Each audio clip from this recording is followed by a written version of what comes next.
Attends. Souvent quand on lit, on est en train de lire ces passages-là.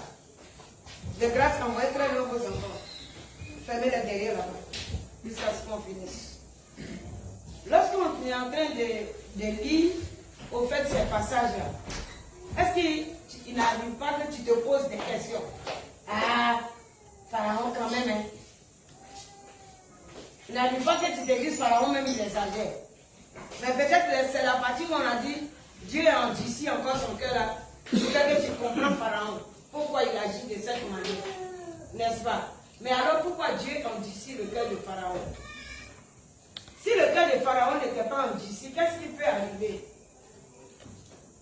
Il va pouvoir laisser sortir le peuple. S'il laissait sortir le peuple, alors Le peuple partirait comme il avait déjà. Ils allaient rester libres. laissez-moi vous demander une chose. Oui. Si Dieu n'avait pas dit sur le cœur de toi, lui montrer ce qu'il veut lui montrer, il laissait le peuple comme ça partir, il va se dire que c'est lui-même qui a décidé que non, il peut passer, sinon que s'il ne voulait pas, il n'allait pas passer. Je suis là pour montrer que les dieux, lui, il a témoigné que Jésus était Il a montré à Pharaon qu'il est Dieu.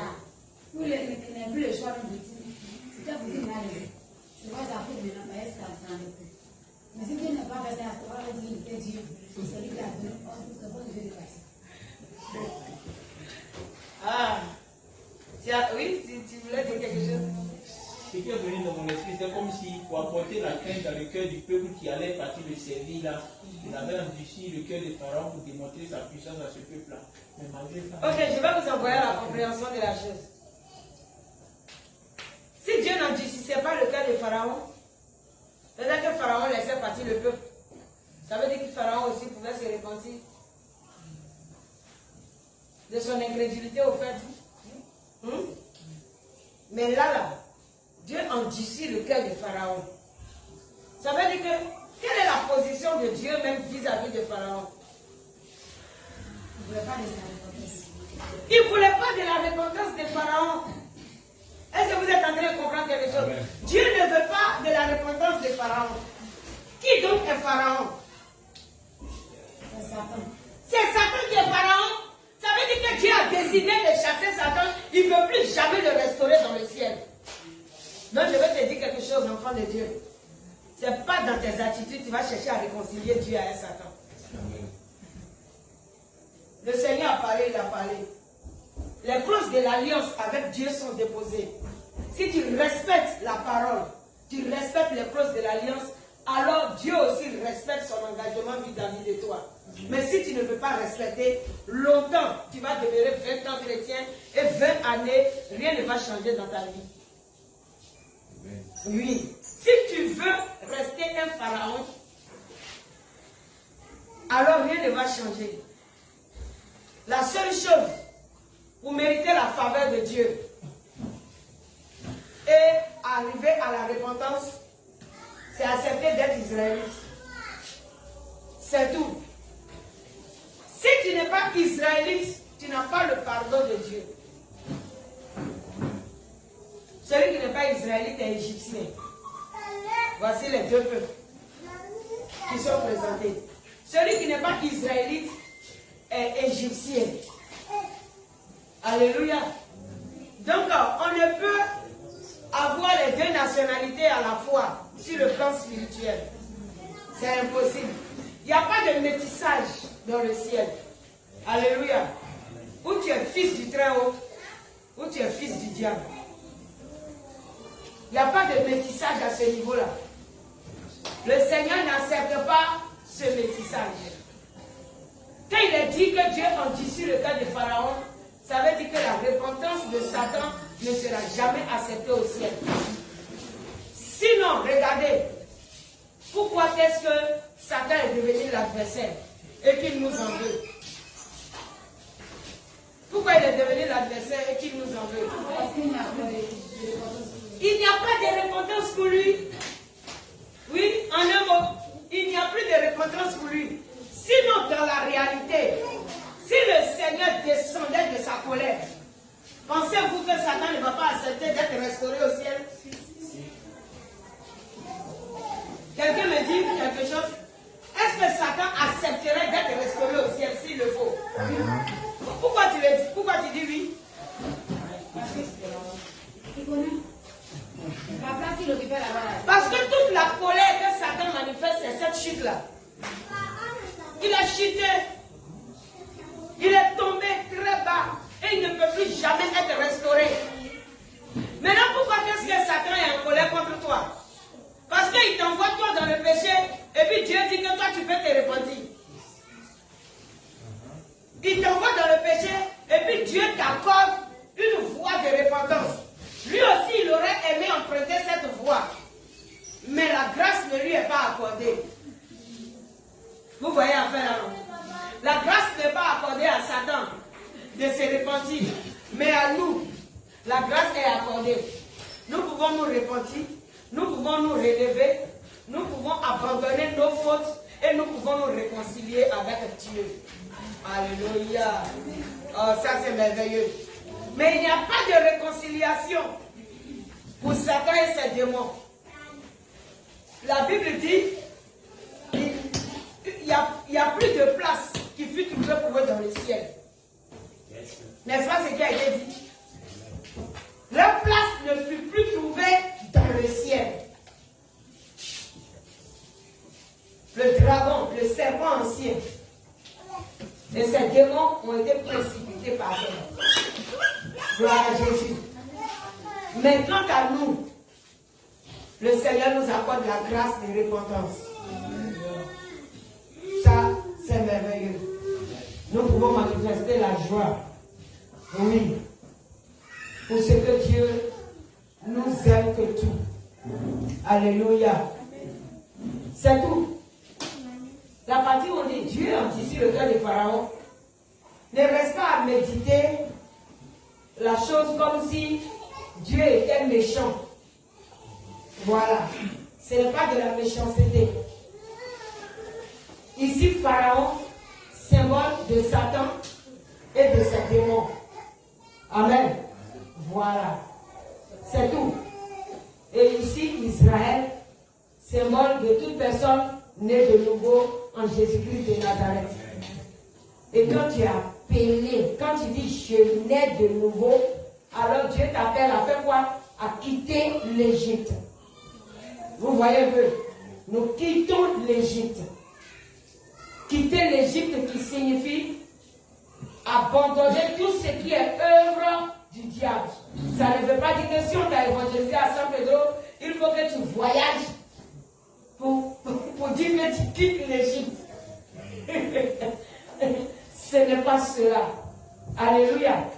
Quitter l'Égypte, c'est sortir du monde, sortir de la débauche, sortir de la perversité, sortir des coutumes, etc., etc. Alléluia. Sortir de toutes ces choses qui ne glorifient pas Dieu. Amen. C'est ça. Nous sortons de l'Égypte. Et lorsque tu acceptes Jésus-Christ de Nazareth, alors il est bon que tu médites bien l'Exode. Parce que l'Exode signifie quoi? Je vous ai expliqué ça la fois passée. Que signifie l'Exode? Le déplacement. Amen. Voilà. Le déplacement, l'engagement d'une marche vers un autre endroit. Peut-être qu'on ne sent plus paisible. C'est pourquoi le livre garde son nom, Exode. Alléluia. C'est tout. Si tu n'as pas connu l'exode sur le plan spirituel, c'est que tu n'as pas encore accepté Jésus. Et lorsque nous sommes en train de parler d'exode, regardez bien ce qui se passe. Pharaon ne te laissera pas partir. Que chaque enfant de Dieu sache que Pharaon ne le laissera pas partir. Mais est-ce parce que Pharaon ne veut pas que tu partes que tu dois t'asseoir en Égypte? Non. Est-ce que le Seigneur a dit aux Israélites de s'asseoir parce que Pharaon refusait de les laisser aller? Non. Le Seigneur disait quoi? D'insister dans la bataille. Et que lui, Dieu, il allait manifester sa grandeur. Amen. Alléluia. Amen. Insiste dans la bataille. Si tu fais partie d'une famille qui se dit que non, je veux prendre l'exemple d'une fille, parce que c'est toujours nous les femmes, on a ces problèmes. Peut-être que c'est toi qui prends soin de tes parents. C'est si toi ils comptent pour manger, etc., etc. Parce que tu t'es trouvé, comme on peut le dire dans notre jargon, là, un gourou. Parce que tu t'es trouvé un gourou là qui pourvoit aux besoins de ta famille. Amen. Et il arrive maintenant que tu rencontres Jésus. Toi, tu crois que tu vas aller dire à ta maman que j'ai rencontré Jésus, je vais laisser lui là. Et puis ta maman n'a qu'à te dire oui. Si tu l'as laissé, ma fille, c'est qu'il faut me tuer en même temps. Hein? Elle n'a pas calculé autre chose. Hein? Elle a seulement calculé les finances, le fonds qui leur vient de la part de ce dernier.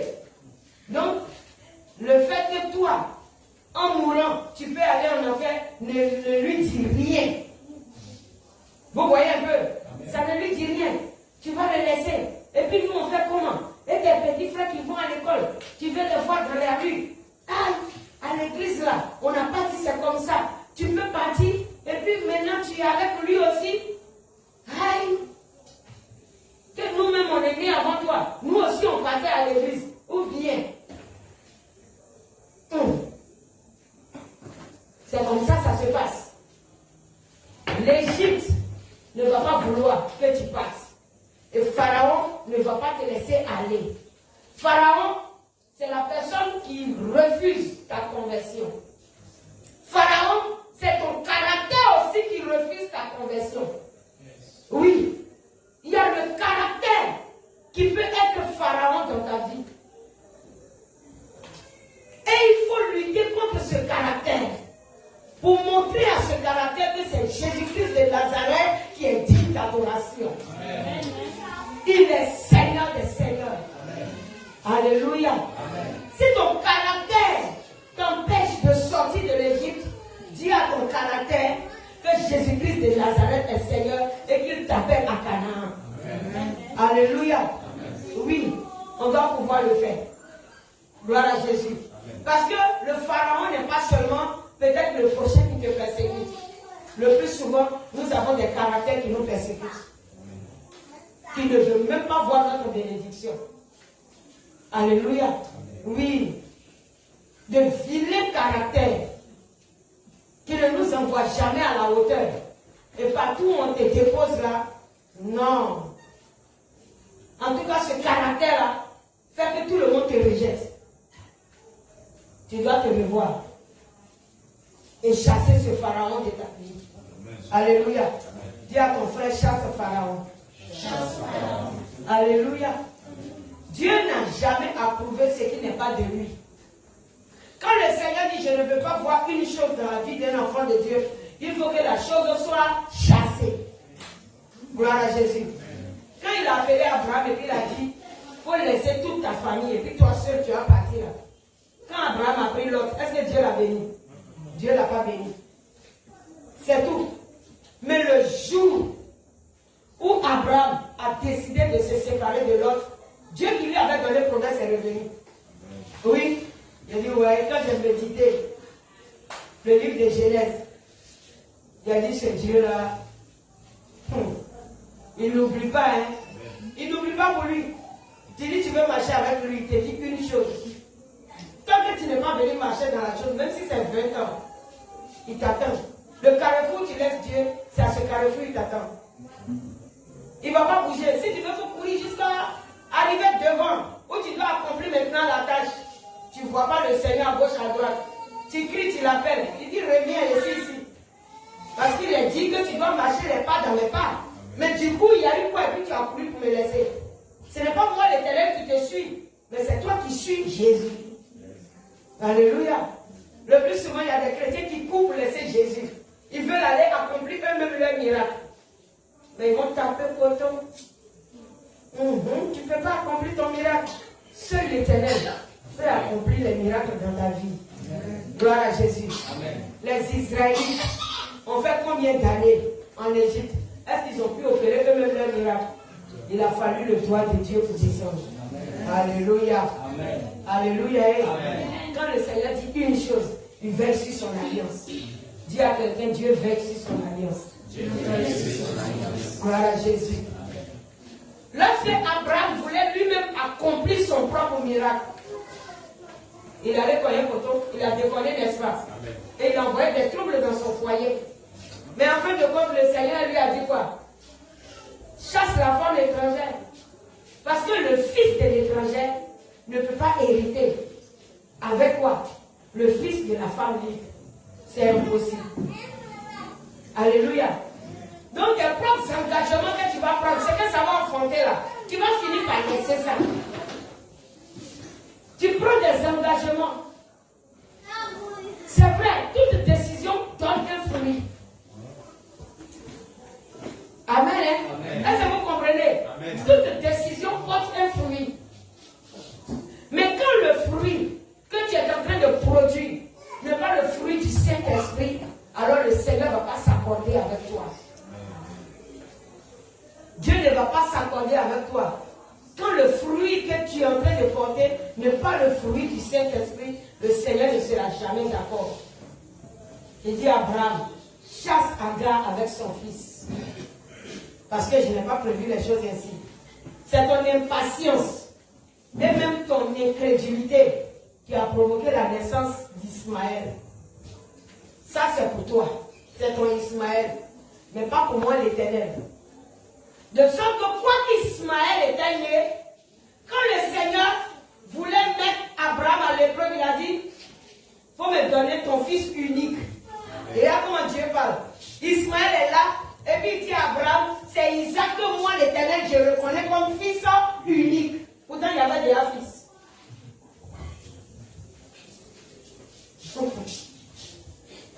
Dieu n'est pas méchant, il est un Dieu de principe. Si tu connais Dieu dans ses principes, c'est fini, tu n'auras plus de problème. Ce qui fatigue le chrétien, c'est parce qu'ils ne connaissent pas Dieu. Si tu connais Dieu, c'est fini. Alléluia. Oui. Il dit, je résiste aux orgueilleux, mais je fais grâce aux hommes.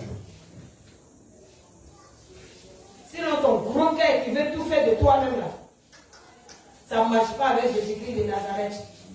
Oui, si tu sais t'humilier, alors l'Éternel va t'élever. Mais si tu ne veux pas t'humilier, alors tu seras abaissé avec force. Donc il est mieux que tu t'abaisses pour qu'on t'élève, que de t'élever puis on te donne beaucoup tard. N'est-ce pas? Gloire à Jésus. Ok, donc nous sommes au chapitre 10, le verset 20. Lecture. Donc vous avez compris maintenant l'entêtement de Pharaon, n'est-ce pas? Voilà. Parce que là, si Dieu avait pardonné à Pharaon, il allait aussi pardonner à Satan. D'accord? Le Seigneur ne peut pardonner à Satan. Alors, le symbole n'a pas de pardon. On continue. Lecture s'il vous plaît. Exode chapitre 10, verset 21. L'Éternel dit à Moïse, l'Éternel dit à Moïse, étends ta main vers le ciel, et qu'il y ait des ténèbres sur le pays d'Égypte, et que l'on puisse les toucher.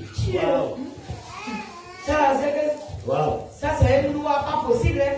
Wow. Mais l'Égypte, c'est les ténèbres, vraiment.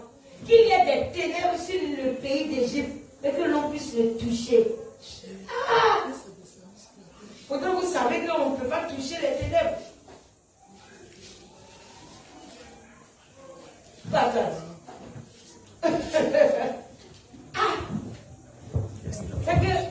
C'est que la chose même sera comment? Faut, hein? Quand on lit ces choses-là, comprenez comment Dieu est prêt pour montrer à l'adversaire sa puissance. Parce qu'au moment où Satan a monté la rébellion au ciel, il a cru qu'il était égal à Dieu. Vous voyez un peu? Il a cru qu'il était égal à Dieu. C'est une égalité qu'il cherche. Mais le Seigneur veut seulement que toi, enfant de Dieu, que tu prennes la décision afin que le Seigneur à travers toi se manifeste à ton ennemi. Amen. Amen. Amen. Yes. Oui, prends la décision. Marche dans les clauses de l'alliance. Sois fidèle à ton engagement. Tu verras l'Éternel dans sa gloire. Amen. Oui, tu le verras dans toute sa puissance. Amen. Amen. On peut continuer, frère. verset 22. Ah oui.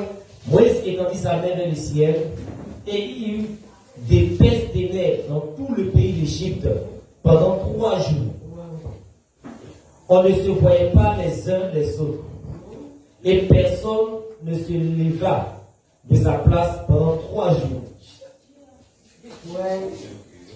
Mais il y avait de la lumière dans les lieux où habitaient les enfants d'Israël. Alléluia. Merci Jésus. Non, après, on va se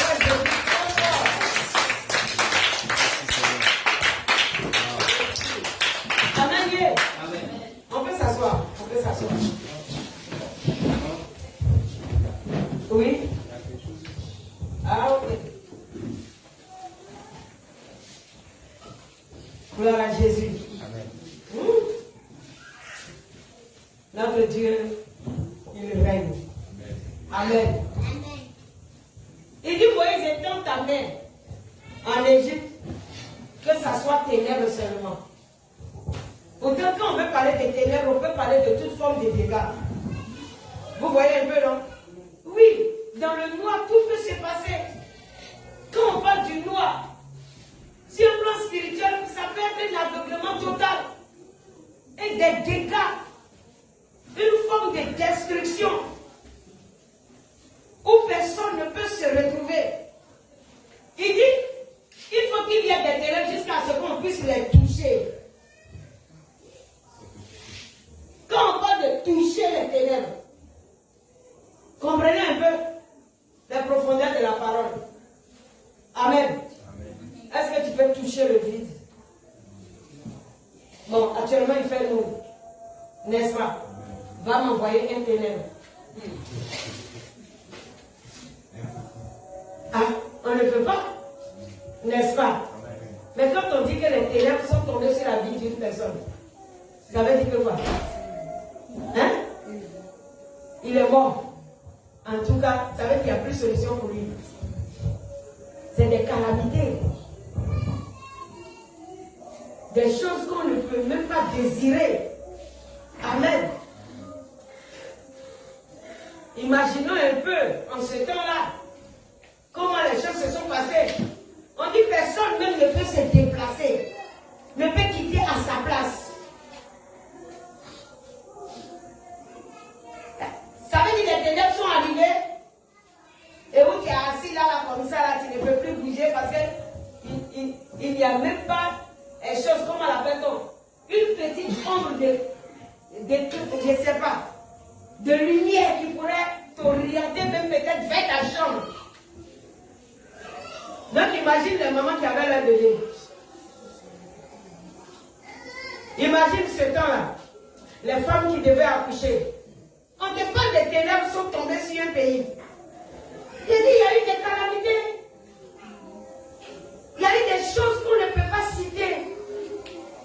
Celui qui a l'esprit de Dieu analyse seulement la phrase. Des ténèbres sont tombées sur un pays pendant 3 jours.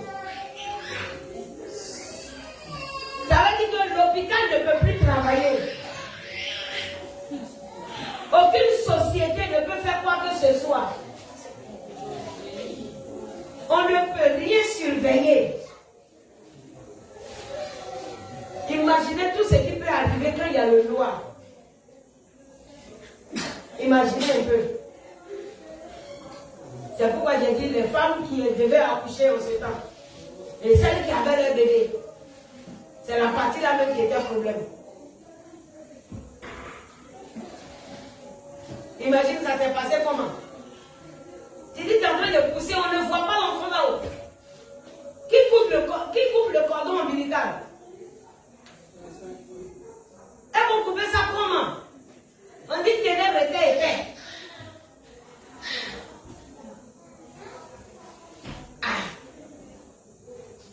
Donc comprenez un peu ce que le Seigneur est en train de dire.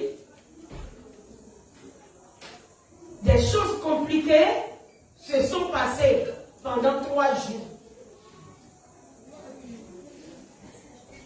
Amen. C'est pas pour les enfants. Hein?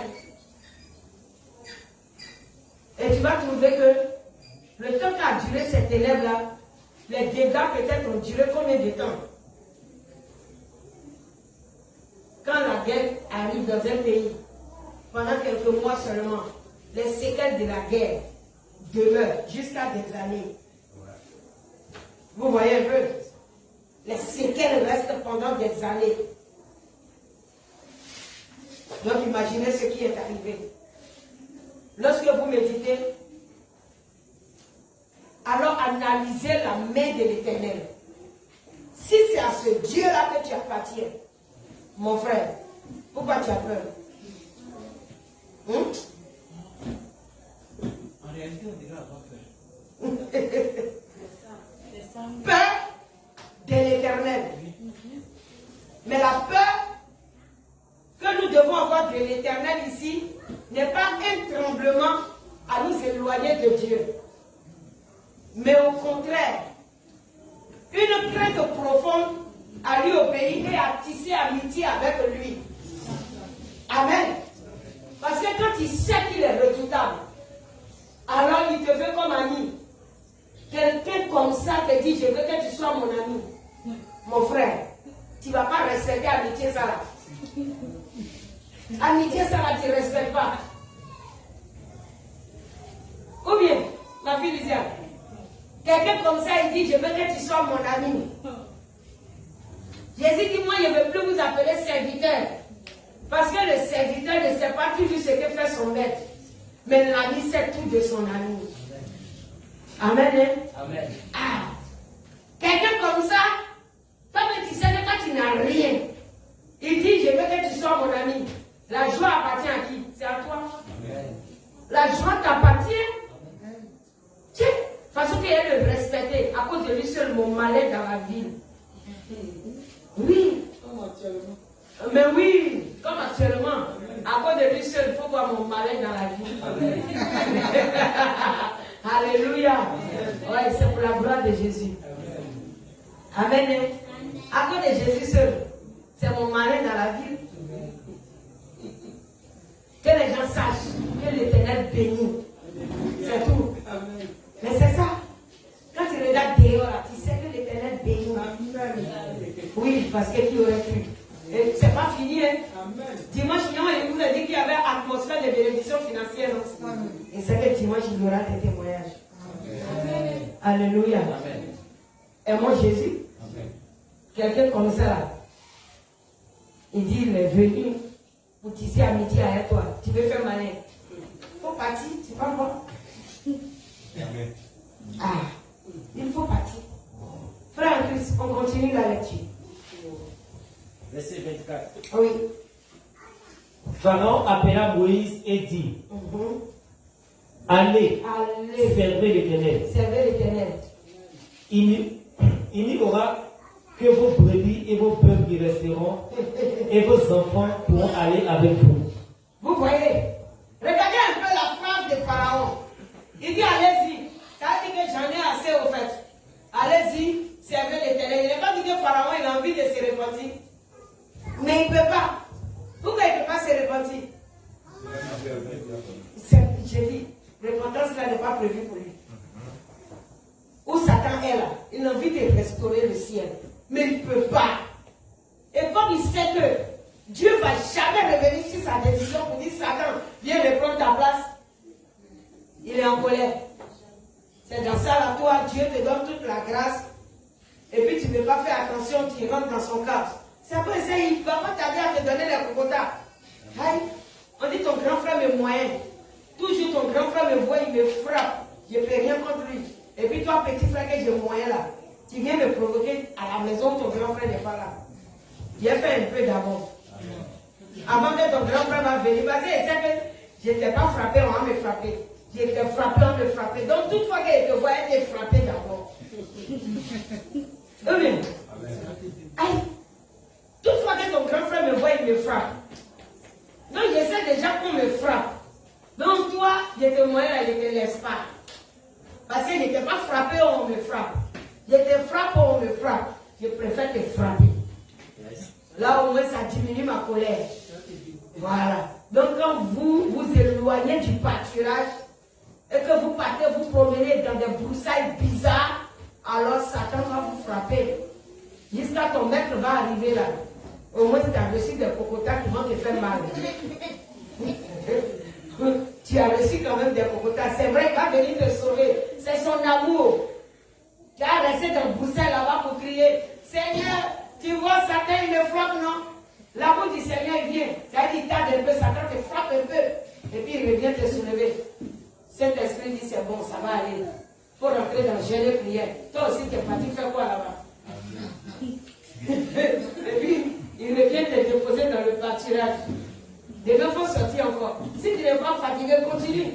Un jour, le Seigneur va laisser moi te frapper pendant 2 jours. Il va faire semblant de dormir.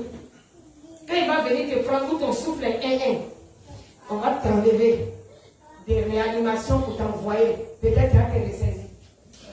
Maintenant, qui ne se ressaisissent pas du tout. Oui. On voit David est quitté. Il est quitté en prison 2 jours net. Quand il a vu que tout va bien, il a oublié. Il a entamé d'autres activités pour être absent. Pourtant, tu dis tu as appelé. Je parle de David Moniteur. Celui qui a failli finir en prison. Ouais. Encore un baoulé. Ok. C'est toujours, il me fatigue ici. Vous voyez un peu. Pourtant, quand il était derrière les barreaux, il disait ça c'est fini. Je comprends que ça là c'est Dieu qui me parle. Oui. Oh maman, moi je crois. Toi tu es prophétesse. Comme tu dis je vais sortir là, je sais que je vais sortir. Mais si je sors d'ici là, c'est fini. Je vais m'attacher à Dieu maintenant. Ok. On a couru, on a tourné. On est passé chez le greffier, le juge, on a appelé tout ce qu'on peut appeler. On dit ça va aller. Dès que le frère est sorti, c'est 2 dimanches seulement qui a suffi pour qu'il retourne encore pour dire il cherche l'argent. D'accord? Restez, vous allez voir. Si Dieu l'a pas giflé à quelque part, ben Dieu même ne te gifle pas. Il donne un peu la permission à l'ennemi. Comme il a donné la permission sur la vie des gens, il va te donner petite permission. Petite permission là. Ça veut dire quelques secondes de Dieu. Je ne sais pas combien de jours ça va faire ici. Combien de mois. Gloire à Jésus. Amen. Pharaon dit, allez-y, mais vous allez laisser quoi? Vos brebis. Ça veut dire qu'il veut toujours qu'on laisse quelque chose en Égypte qui va attirer nos regards. Vos brebis là, ça veut dire quoi? Nos biens, les richesses, oui. Nos activités, voilà. L'argent, on n'a qu'à laisser ça dans le monde. Là, si on quitte à l'église, on va se retourner vers lui.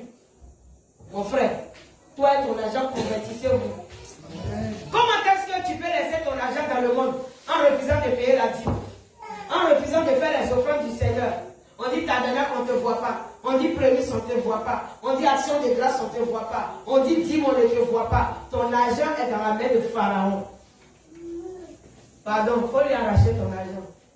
Parce que quand il est difficile que tu payes ces choses-là, c'est que Pharaon détient encore tes finances. Et puis c'est lui qui fait le calcul à ta place. Là, quand on est en train de parler de payer dîme, il dit, dîme là, c'était Ancien Testament. Oui, il a toujours des mots pour t'envoyer dans les erreurs. Quand on va te dire, oui, c'est le temps d'action de grâce, il va dire, c'est pas tout de suite, ils ont fait prémisse là. Tout l'argent là même là, la prophétesse, elle va faire quoi avec ça? Et est-ce que c'est pas ça même qui fait que le ventre de son mari sort maintenant dans ces jours-là? Voilà. Ça, c'est Pharaon qui parle encore dans tes finances. On n'est pas loin de descendre. On arrive. Pharaon va parler à beaucoup de personnes. Il y a des gens qui vont se cacher. Il y en a même qui n'ont même pas la crainte même. On dit prémisse. Prémisse. On met 500 environ. C'est-à-dire c'est son salaire de décembre qui est là. Attends, dites-moi, honnêtement parlant, qui va dire que c'est vrai, il ne travaille pas. Et puis dans tout un mois, c'est 500 seulement il a gagné. Il faut lever la main. Lui, ma fille. Là, tu as raison. Là, ta maman n'a pas encore eu. Il ça joie.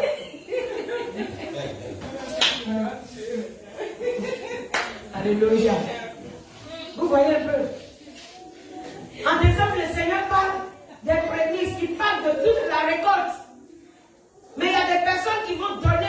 finance à Pharaon de gérer. Pharaon, attrape-moi ça. Parce qu'à l'église, là, ils sont en train de nous embrouiller. Pharaon, je viens. Quand je vais quitter à la veillée, là, je vais revenir te trouver. Parce qu'il y a des amis qui m'attendent dans ma quille. Il finit de crier à l'église. On dit, c'est minuit, on a fini, du matin, on s'en va. C'est à cause de ça, moi, je me tiens les chrétiens jusqu'au matin. Parce que tu vas les laisser à 1h, 2h du matin. Il y en a qui vont suivre des amis. Parce que quoi? Une atmosphère de fête est là. Mais il ne sait pas lui-même, en tant que chrétien, ce que signifie une fête. Pour lui, la fête, c'est de suivre ses amis, d'aller crier, voir les pétales, les bronzés s'exploser. Voilà, entendre des musiques barbares. Voir des personnes en train de remuer les reins, les fesses partout. C'est ce que lui il appelle fête. Et puis, prendre de l'alcool et oublier un peu les réalités de la vie. C'est tout, se saouler un peu. Et puis, les rentrées matin, il dit non, cette année, cette fin d'année là, il a fêté quoi. Moi-même là, je me suis réveillé jusqu'à 3 jours après, j'ai vu que j'étais sur mon lit. Je ne sais même pas qui m'a transporté. Et il appelle ça, j'ai fêté. Tu as creusé ton noël. Ça, c'est pas fait. C'est la tombe que tu as creusée. Arrêtez de creuser des tombes le quantien. Pour dire que vous êtes allé fêter. Alléluia. Pour lui, c'est ça la fête. Il est allé, il s'est manifesté comme l'Égypte se manifeste. Pourtant, on te dit de sortir de l'Égypte. On est en train de dire ça. Mais il y a des gens là, ils vont quitter ici. Peut-être veiller là même là. Il ne va pas venir parce qu'on l'a invité à quelque part où il y a fête. Il ne va pas venir adorer Jésus. Il ne va pas venir remercier le Seigneur de ce que la grâce de Dieu lui permet d'entrer dans une nouvelle année. Non. Il ne va pas venir faire ça. Mais il va aller se retrouver dans des maquis où ils vont casser bouteilles sur sa tête. Et puis après, il va envoyer les attaques à l'église. Il va passer toute l'année à tomber et le continuer à fêter dans la vie. Soyez délivrés. Alléluia. Verset 24, Pharaon appela Moïse et dit, allez servir l'Éternel. Il n'y aura que vos brebis et vos bœufs qui resteront, et vos enfants pourront aller avec vous. Mon frère, que tes brebis et tes bœufs ne restent pas en Égypte. Amen. Alléluia. Amen. Viens servir l'Éternel avec tout ce qui t'appartient. Corps, âme et esprit. Amen.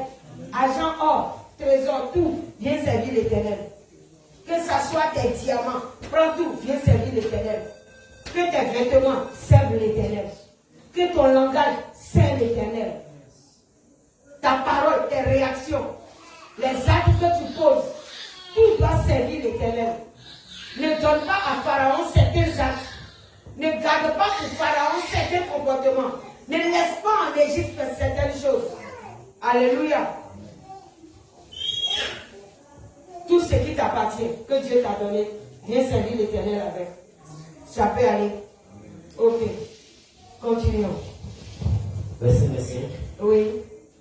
Moïse répondit, tu mettras toi-même entre nos mains de quoi faire les sacrifices et les holocaustes que nous offrirons à l'Éternel notre Dieu.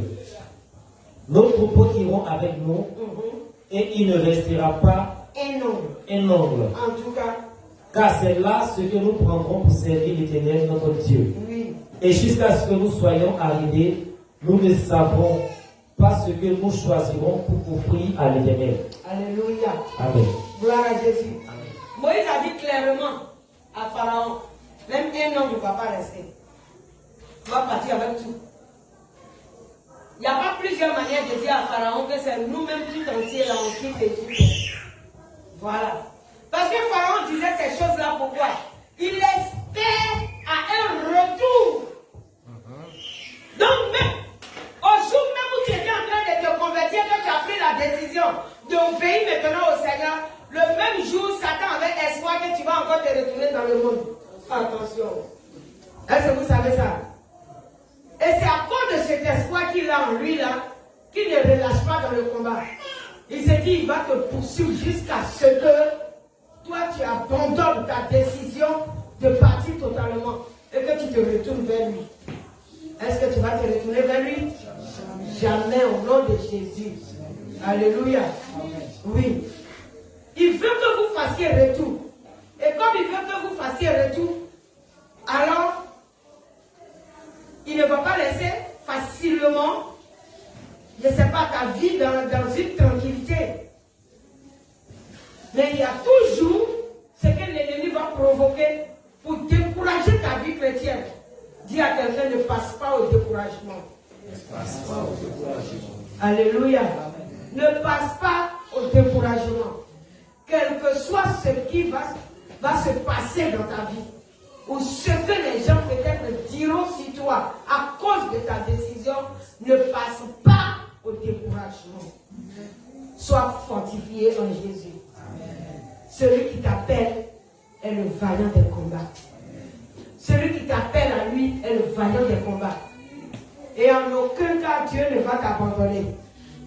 Quelles que soient les difficultés que tu traverses, quel que soit le temps que la maladie a fait, quels que soient les cris de Pharaon, l'insistance de Pharaon, demeure déterminé, l'Éternel ne t'abandonnera jamais. Alléluia. Jésus n'abandonne jamais ses enfants. Amen. Non, il n'abandonne pas. Je suis un témoin de Christ. Christ n'abandonne pas. Je sais de quoi je parle. Je parle avec assurance parce que je l'ai expérimenté, ce Dieu. Amen. Frère, continue. Verset 27. L'Éternel endurcit le cœur de Pharaon, Oui, encore. et Pharaon ne voulut point les laisser aller. Pharaon dit à Moïse, sors de chez moi. Sors de chez moi. Garde-toi de paraître encore en ma présence. Car le jour où tu paraîtras en ma présence, tu mourras. Wow. Et Moïse a dit quoi? Tu l'as dit. Répliqua Moïse, je ne paraîtrai plus en ta présence. C'est terminé. Alléluia. Amen. Quand Moïse dit, tu l'as dit, je ne paraîtrai plus en ta présence, qu'est-ce qu'il était en train de faire? Qu'est-ce que Moïse était en train de faire comme ça? De mettre en confrontation. Le mettre au défi. Pharaon et lui Dieu en confrontation. Non. Moïse était en train de laisser le combat dans la main de l'Éternel. Seigneur, je m'efface. C'est ta bataille. C'est tout. Dans la délivrance, c'est des choses non expérimentées. Il n'y a pas un moment, certains esprits qui se disent incrédules. C'est dans la délivrance des résurrections, souvent j'ai fait ces choses. Je me rappelle où, après la délivrance de Rebecca, quand le Seigneur a reconstitué les morceaux, parce qu'elle avait été découpée là, dans le monde de la sorcellerie, ils l'ont découpée. Et la prière de Rebecca a duré 4 jours. Hein? Oui, Kwasi est témoin de ça. Kwasi Linette. La prière de Rebecca a duré 4 jours. Et puis le Seigneur, dans son amour, a recollé les morceaux. Il a refait tout. Et puis bon, par la grâce de Dieu, il a encore ressuscité. Et un mardi, je me rappelle, on faisait la cellule, encore à Zimbabwe, à la maison. Et puis, pendant la cellule, j'ai remarqué que c'était pas trop ça. Elle sort, elle rentre. J'étais en train de remarquer, mais je dirigeais. Et le temps qu'on va finir, je n'ai pas fait attention. Où on a dit Amen, je me suis rappelé, j'ai dit, mais où est Rebecca? Rebecca a disparu, on ne la voit pas. Pourtant, elle défilait sur la terrasse. On a commencé à chercher Rebecca. Et puis on ne l'a pas vue. C'est là que je vais terminer quand j'ai fini de donner ce témoignage-là. On l'a cherché. Celui est fini à 20h30. On a cherché Rebecca jusqu'à 1h du matin. Oui, dans tout San Pedro là. On est parti au bateau, on a tourné. Est-ce que tu étais là? Yes. Ah, ok. On s'est départagé, on a tourné. Après, on a prié le Seigneur, puis nous avons orienté. On est revenu à Zimbabwe. Remonter un peu vers Romalie. En allant sur le chemin, j'arrive à un carrefour où le Seigneur me dit, regarde. Je regarde où Satan a pris place dans le corps là, esprit de folie. Elle a ramassé les poubelles. Elle a attaché ses doigts et les cordes. Et puis elle a mis ça là sur son dos. Et puis elle est là, elle marche. C'est comme ça que je suis allée trouver la petite. Il a pleuré. Il dit, Seigneur, c'est quoi ça? Après une résurrection où on doit rendre témoignage, c'est la folie. Vous voyez comment l'ennemi combat les choses? Il dit, je suis étonné. C'est après la chose de témoignage. Oui, où elle a parlé à l'église que voilà ce qui s'est passé. Dimanche, lundi, mardi, la folie est venue. Je suis allée la trouver, elle a mis poubelle là sur son dos. Puis elle a déposé quelque chose sur sa tête et puis elle est là avec moi. Elle s'en va seulement. J'ai dit, Seigneur, je suis allée l'attraper. Et puis elle ne me reconnaît pas. C'était bizarre. Hein? Ça fait pleurer. Hein? On a commencé à tirer, on est arrivé à quelque part où il y a poubelle. Elle a mis sa main dans la poubelle, elle a commencé à chercher les choses pour manger. L'eau de caniveau qui coulait où les femmes là versent les déchets de leurs enfants. Elle dit, c'est ça là, nous on boit. C'est doux. Tu vas faire quoi? Il dit, il a vu Jésus. On l'a attrapé jusqu'à on est arrivé à la maison. Maman même était là, elle a commencé à pleurer. Elle dit, on fait comment? Elle dit, Jésus est Seigneur. On a fait rentrer, on a commencé à détacher tous ces doigts attachés. Et non, on a tout détaché, enlevé les poubelles à ciel. Commencé à prier. J'ai dit, je prie, ça ne va pas. Ça ne répond pas. Comment faire? C'est les langues qu'on consacre. Bien sûr. Je suis rentrée dans la chambre. J'ai pris un verre d'eau. J'ai pris un verre. Je crois que j'ai mis un peu d'huile dedans. J'ai pris l'huile au fait. Voilà. Et je n'ai pas parlé à l'Éternel. Je me suis mis à genoux à côté de mon lit. Et puis j'ai pleuré dans le verre. J'ai commencé à pleurer. J'ai fait couler mes larmes dans l'huile. Et puis je suis sortie avec. Et j'ai fait un cercle. Et puis j'ai dit, déposez là dans le cercle. Ils l'ont déposé.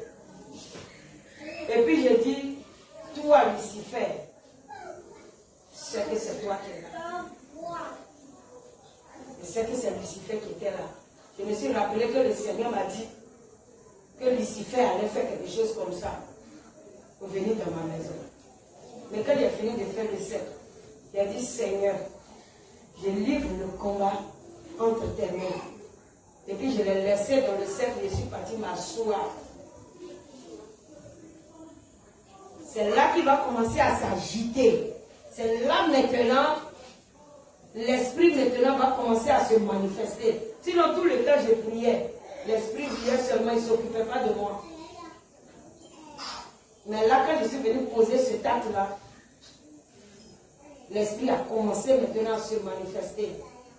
Je te dis, il a commencé à taper sa poitrine. C'est là que j'ai reconnu que c'était Lucifer. Et puis j'ai dit, toi Lucifer. Je savais que c'était toi. Il dit, décide-moi, tu sais tout. Puis il a commencé à rire. Puis j'ai dit, ce combat n'est pas mon combat. Puis je l'ai laissé. Je n'ai pas parlé, je n'ai même pas commencé à crier au nom de Jésus, non. Je l'ai laissé, j'ai dit, Seigneur, fais ton travail. Quelques secondes même, on peut dire, Lucifer va crier. Là, on va savoir que Michael venait de descendre. Il dit, Michael, tu es venu m'affronter? Ah, tout le monde était connecté. Il a crié, il dit, oh bon, Michael. Là, j'ai su que Michael était descendu. Ouais, ça c'est un combat qui avait chauffé. On s'est assis pour regarder ce qui s'est passé. Et la délivrance s'est manifestée au nom de Jésus. Ah, c'était trop intéressant. Je ne peux pas tout dire. Mais ce jour-là, Satan a crié, Michael, tu es venu. Aïe. On n'entendait pas ce que Michael disait. Mais quand lui parle, on sait que Michael venait de lui répondre. Là, la bataille a chauffé. Et puis Satan était obligé de libérer le corps qui est parti. Et puis la petite s'est retournée. Que Jésus soit glorifié. Amen. Alléluia. Amen. Vous voyez comment l'ennemi n'aime pas nous laisser partir. Donc c'est comme ça. C'est pourquoi n'abandonne jamais le combat. Amen. Amen. Jésus ne va pas permettre que tu meurs dans la bataille. Il fera toujours des choses pour sa gloire. Amen. Alléluia. Amen. Que le Seigneur nous bénisse. Amen. Et que sa grâce demeure sur notre vie au nom de Jésus. Est-ce que tu peux acclamer le Seigneur?